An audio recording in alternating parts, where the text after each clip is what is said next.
Hey everybody, Shauna here. So this is a post I've been thinking about doing for a little while for our blog. And I just thought I would dive into a little bit about health concerns here in Nigeria. Because that's something a lot of people asked us about before we left. And so I just want to kind of talk about the good, the bad, and the ugly. So let's dive into our medicine cabinet. All right, so this is our medicine cabinet. It is significant. The bottom line is I way overpacked medications, but we were told kind of the worst case scenario before we came, and that is that we might not have access to the same brands we're used to back home for over the counter, and certain prescriptions that we take in Canada might be difficult, if not next to impossible, to get here. So we actually packed a full year supply, actually just a little bit over a year supply of every medication that we regularly take. Anyways, we'll go through that. So I'm pretty open about my mental health. So I am on an antidepressant, anti-anxiety medicine. So that whole bottle is what a year supply looks like. I also take birth control, no surprises there. And so I have 12 boxes of that. And so over here is just kind of some of the other medications that we're regularly on. Like I take Synthroid, for example, so I have a full year of that. Cuso gave us a list of first aid supplies to bring with us. And so we have like face masks and like an eye patch because that was on the list. I have no idea what I would ever use those things for. I hope that I don't need a face mask for any reason. Extra gauze, things like that. So basically these two right here are our first aid kit supplies. They're just standard first aid kit stuff. Yeah, the face masks were kind of the only strange thing to me. Everything else is really, really standard. So those are just very, very well stocked kits. So back to here, we brought so much bug spray. Like I think there's 6 or 8 bottles that we brought. You can get bug spray here. Honestly, mosquitoes aren't even really an issue, which is funny because we're taking malaria medicine, but you barely see mosquitoes here compared to Canada. So, I mean, bug spray is still important, but if I'm just like playing out in the backyard with David for half an hour, I don't always worry about it, to be completely honest.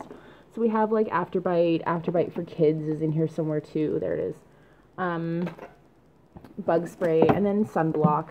But it's actually very cloudy here, so it's very, very hot and very cloudy, so we don't really use our sunscreen all that much either. We probably should use it more than we do, but yeah, so we have a ton of bug spray and sunscreen. I'd heard in certain developing countries those items are very expensive. To be honest, I can't tell you what they buy or what they charge because I have so much of that stuff that I haven't even tried. Here's aloe, pretty basic. And so then over here, you'll see we have many bottles, plain old rubbing alcohol, nothing fancy, and then just a year supply of multivitamins. So there's like, I think 60 capsules, 90 in each one. So there's like 4 bottles for me, 4 bottles for Jonathan, and then these are each 180, so there's like 2 of those for David. Our malaria pills, we have to take one every day for Jonathan and I.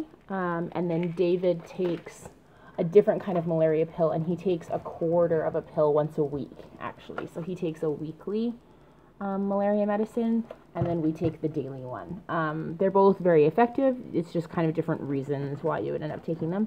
And then we also have azithromycin, which is just like a general antibiotic. So like if you get a stomach bug, this even has like mixing instructions for pneumonia and tonsillitis on it.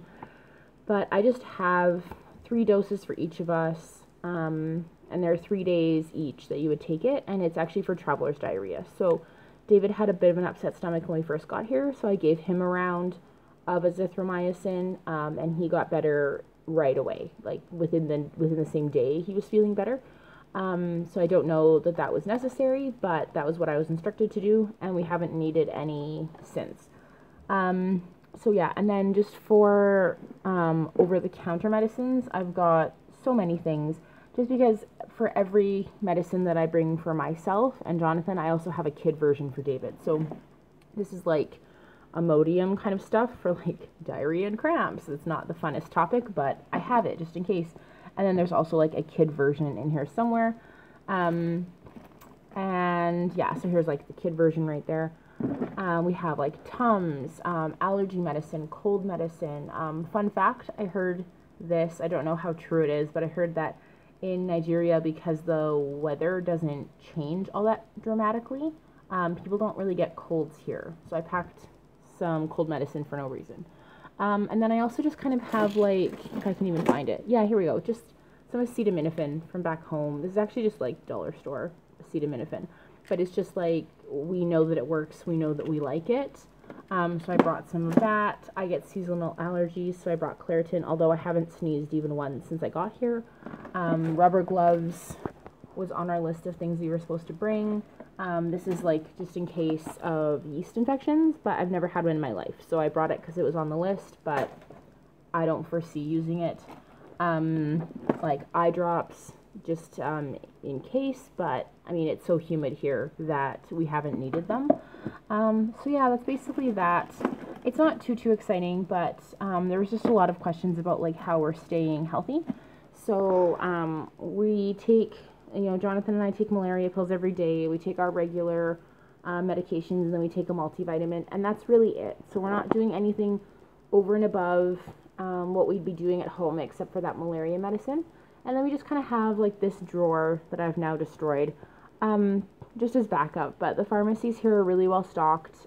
We've got a clinic that the volunteers go to, and it's really good. There's been a couple volunteers go there actually this week for different things, but nothing serious.